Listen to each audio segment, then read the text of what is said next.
très cher ami internet dalati leen jàmm ci Seneweb comme niñ koy defee saa su ne suñu waree def suñu émission bi nga xamante ne ni moom mooy bët ak bët war ci jël ndaanaan yi tey nag bët ak bët bi nga xamante ne ni moom la ñuy def mu ngi concerné ki nga xamante ne ni moom mooy Adiouza mais ñu war a def li nga xam ne moom mooy bëtu ginnaaw ñëw retracé li nga xamante ne ni moom mooy jaar-jaaram surtout ndawam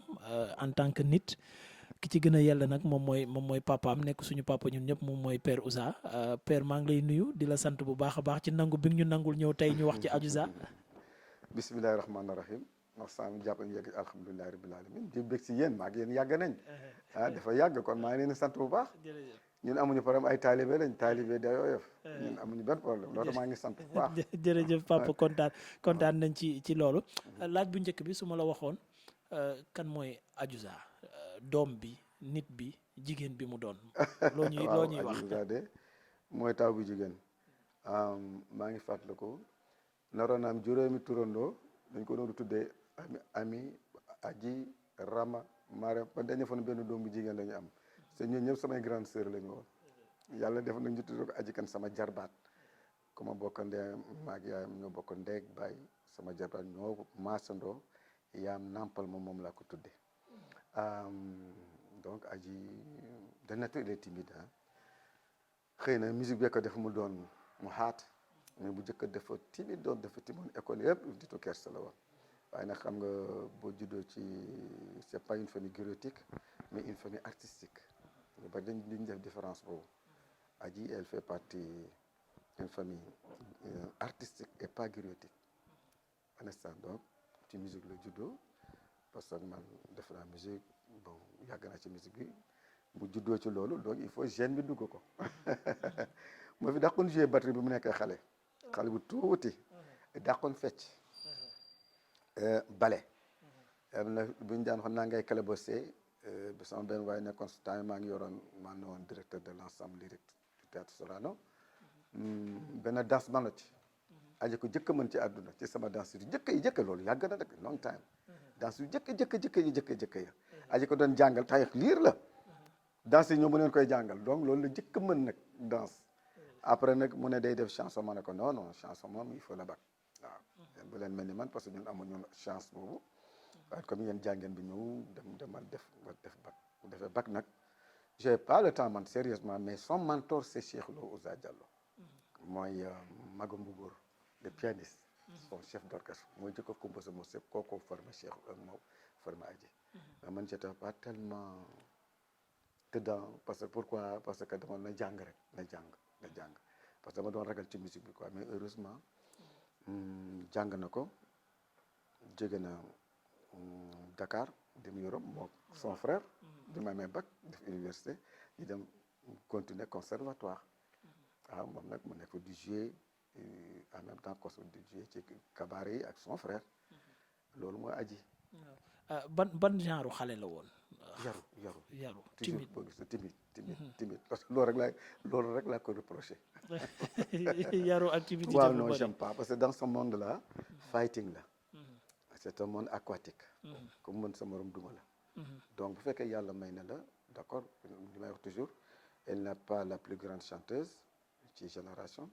mais elle est la plus musicienne parce que lépp lu muy def xam na ko ci musique waaw lu muy def ci musique xam na ko amul benn accord booy dóor sax xama ko dootu bu naqaree jouer même en matière de clip di tax mu difficile lépp la jàng conservatoire étalonnage caméra lépp la jàng macha allah yàlla dafa loolu la jàng waaye son problème elle ne veut pas employer le moi donc elle est audiovisuelle kon bu ñuy wax elle est tout elle est nu ma ko tuddee sax du musicologie am na beneen mot bu ñu koy employé yëpp am na ay masteram ci yooyu yëpp ci côté musique boo mënta je me rappelle bi mu jógee Paris def na chez les Bassari 2 semaines waaw moom di fanaan ci ay case di sangoo ndoxu ndaa di sangu ci wanag pour mu apprendre comprendre les Bassari maa mooma àndoon ak sama benn bu ñu naan Mbàkke donc yooyu yëpp la def étude understand loolu yëpp la def étude avant yooyu nag dafa def étude boo xam ne moderne musique partition chant lépp la def waaye nag timidité moo koy gaañ waaw c'est vrai beneen laaj bi moom mooy élève bi mu doonoon wala étudiante bi mu doonoon ban comportement la amoon en tant qu'élève nga koy gis ci kër gi muy dem toujours école calme di ñëw. da daan jàngi bu 10 heures jot mu ñëw taal tay ñun marine ñëpp ay booy lañ woon moo leen mag mu ñëw taal bu wàccee ñëw sóor ñu añ gis nga c'était difficile noonu laa ñu daan dundee toujours timide nag et puis serviable nag quand même waaw maa ngi rappelé am na aussi comme dama tàmmoon di def màggal bu jot ma joxe biis jamono yi dama daan joxe ay weccit yu ndaw rek ma toog yor ma xaalis tay mu ngi université mu daw jóge université jër boursam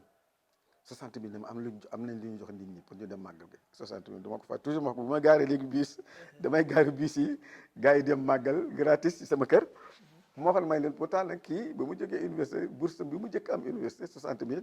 bu may joxe woon pour gars yi dem Touba nga àdduna merci beaucoup ci anecdote boobu beneen anecdote bu ma la bëgg a laaj bu la marqué ci moom ban anecdote la woon loo xam ne daal saa yu ko gisee sa xel dem ci loolu. je me rappelle avant muy dem Paris mos naa ko yóbbu Sud FM elle était très jeune nag mu jugg ne salaamaaleykum maaleykum salaam comprendre nga. dugg ci ñëw fekk waaw non salaamaaleykum maaleykum salaam et c'est normal. temps 20 ans sama togul. yaa ma dégg ndeysaan mu ñëw loolu duma ko fàtte ba si yàgg ba tey rek fekk mu ngi ànd rek Mami Sane xale bu mënoon way ndeysaan. Mami Sane acteur mu ngi Italie. Mami Sane waa ñëw nan nga nuyoo di fayal sa bopp Mami Sane dafa nos salaamaaleykum maaleykum salaam c'était normal anecdote du ma ko fàtte ci moom. beneen bi ma lay laaj parce que du ñàkk sa doom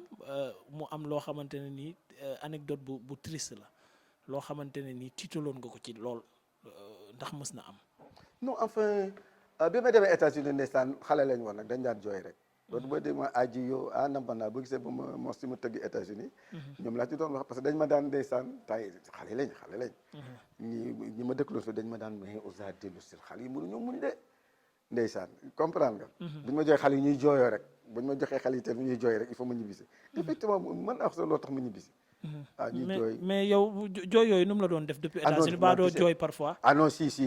da nga daan toog si da nga daan jooy boo xam nga États-Unis da ngay wéet da nga daan wéet voilà composé benn mo sa aji yow ma la soo ma namee xool ma ci weer wi waaw aji yow boo ma namee xool defe naa yaay ji no mooy archive yooyu maa ko joué woon ak benn américaine sama benn chanteuse américaine ñu joué ko duo quoi aji yow boo ma namee xool ma ci weer wi pooleel boo ma namee xool ma temps yi dama nostalgique woon comme artiste nous sommes tous des nostalgiques ay sentiments ñu gaañ toujours du ñu ñàkk rek sentiment ñu ko ñàkkaloo loolu daal ndeysaan séparation ba ñuy dem tam Paris waaw ba ñuy dem Paris fa la gëjee dawal oto ba tey 2004 waaw parce que ba ñu demee nag vraiment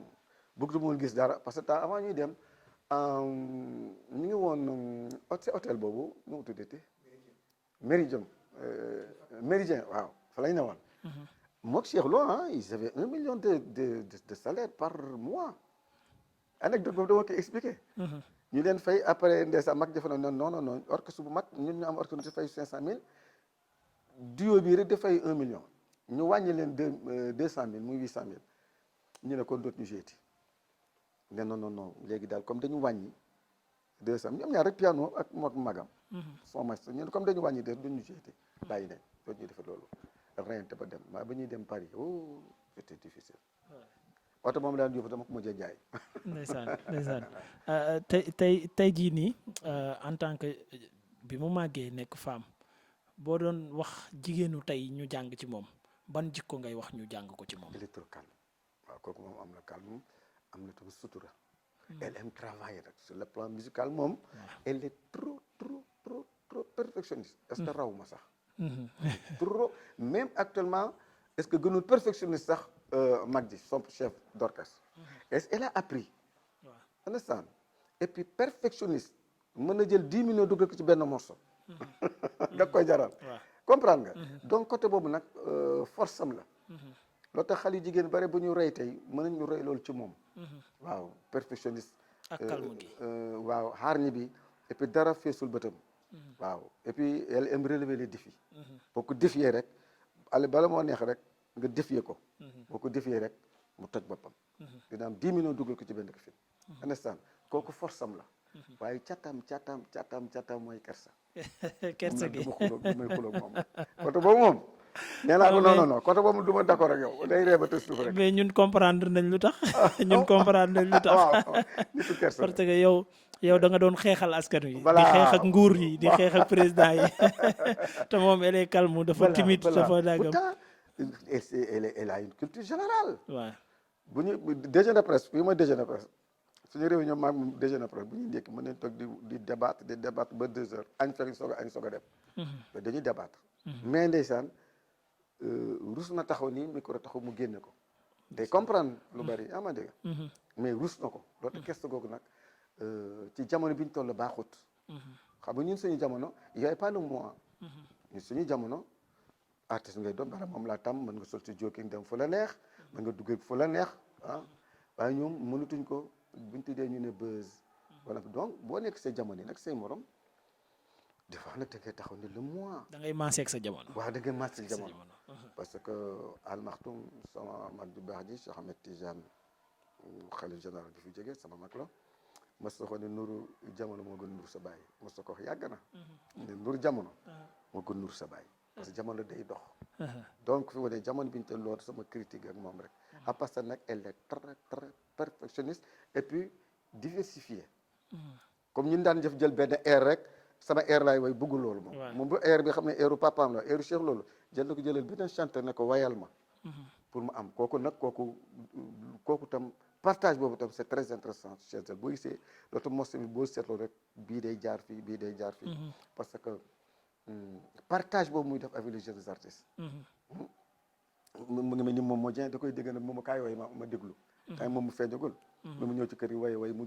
déglu ndaanaan boo déglu ndaanaan. maa composé ndaanaan mais ni mu ko wayee moom moo da ko ci aidé lu bari parce que moom mën a géwél la c'est un griot. parce que griot ñoo moom nag way. ñun sommes des artistes tout simplement. mais way moom griot ko moom nañu ko di dégg. yaa ngi dégg mais moom am na humilité. lu mu jàngi musique yëpp. boo xam ne mën nga way. mu jigéen a ko da lay woo ngeen toog échange. mu déglu nga déglu ko kooku moom dooleem la. merci beaucoup tey boo amoon benn conseil comme mu ngi lay seetaan boo xam ne moom benn conseil boo xam ne moom nga koy jox bu bokkul ak li nga fi jot a wax léegi ndax xam naa ne moom kersa gi moom dérangé na la trop mais beneen boo xam ne moom nga koy jox comme mu ngi lay seetaan ni ban lay doon. waaw gën a liggéey rek gën a liggéey surtout style bi ñu mujjee jël ni j'ai beaucoup aimé ça fait 2 ans ba ma ko waxee style bu mu ñëbba ji ci songong bu bees bi ba mu ko jëlee man ça fait 2 ans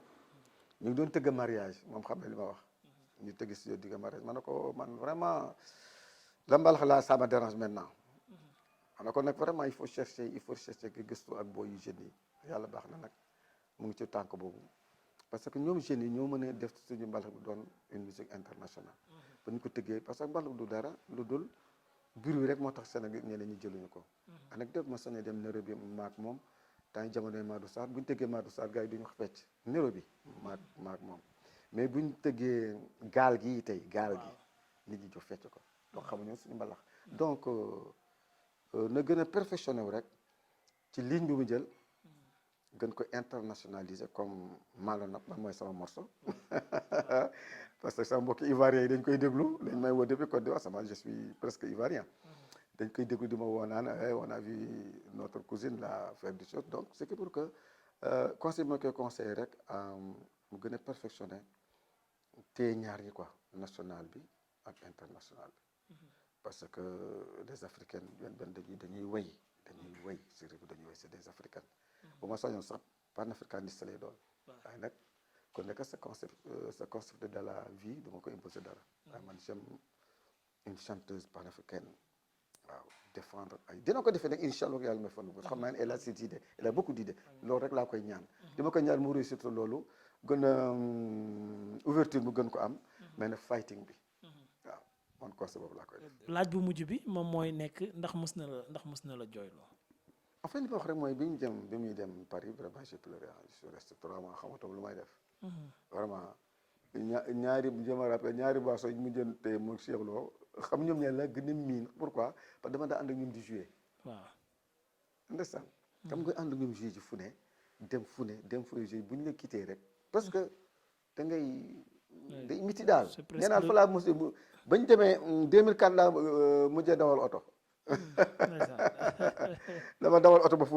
déposé leen aéroport ñu déposé ma jël oto bi ñu bis teg fi oto bi noonu laa ko jaay ma non non j'aime plus voir cette voiture parce que moo lañ daan dem di jouer ji ndeysaan. c'est normal nag parce que da nga am doom yoo xam dañ lay taq sa moom daf ma taqoon bi bu nekkee xale nag daf ma taqoon yaay ji xam na ko daf ma taqoon bi bu nekkee xale waaw c'est xam ne doom bu jigéen rek la ma waaw. taqoon donc loolu tax ndeysaan ay complice lañ quoi waaw mooy complice lañ quoi mu ne li ma xamal yaayam sax xamal ma ko waaw waaw li ma sur le plan sur tous les plans sociétal et social parce que ñoo bokk business bi xam ne ni lii laa yor ma retraité bu fi jóge woon xam ne ni lii laa yor lii laa yor lii laa yor moom yàlla ko dafa soto loolu ci man te mu fi jóge woon te moom moo xam lépp lu may doxal parce que ñoo nekk ensemble sa du ñu ndëbbante dara moom lu mu yor ne ma lii laa yor